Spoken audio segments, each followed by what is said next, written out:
We're searching for ways to support lives of distinction. Hanns Meissner's chart shows the ways that different mindsets generate coherent organizational cultures: institutional care, managed care, integrative supports, community supports. These cultures can be pictured as a developmental progression, with each one creating the conditions for the emergence of the next. But progress doesn't replace one culture with the other. Most of our system remains significantly invested in institutional and managed care, and efforts to support lives of distinction have to navigate their influences. Imagine this learning journey as a voyage to the stars.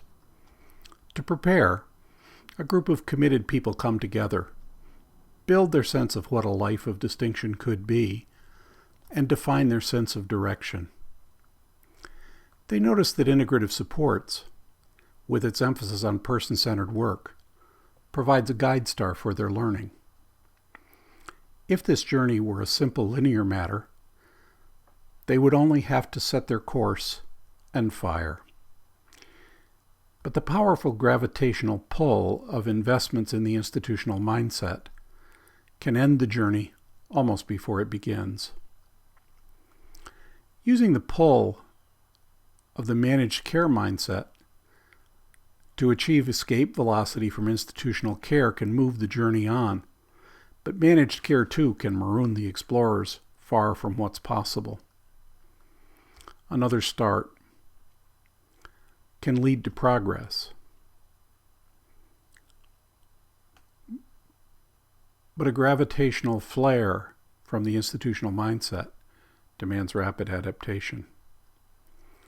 The odds of success rise when explorers find companions, call on the learning of those who have traveled a bit farther, and commit to traveling together in a community of practice.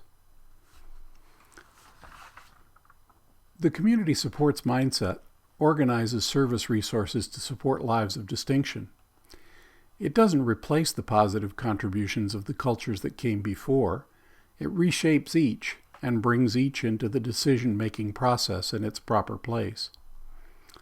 The first voice raises the question of capacity and contribution. This sets the context for conversation involving the other three.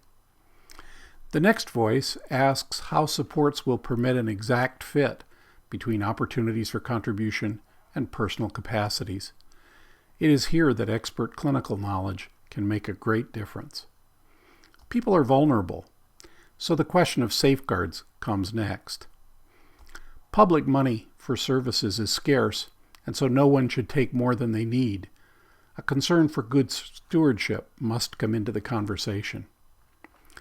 As those on the learning journey get farther from the familiar pulls of the big planets of institutional care and managed care, uncertainty rises.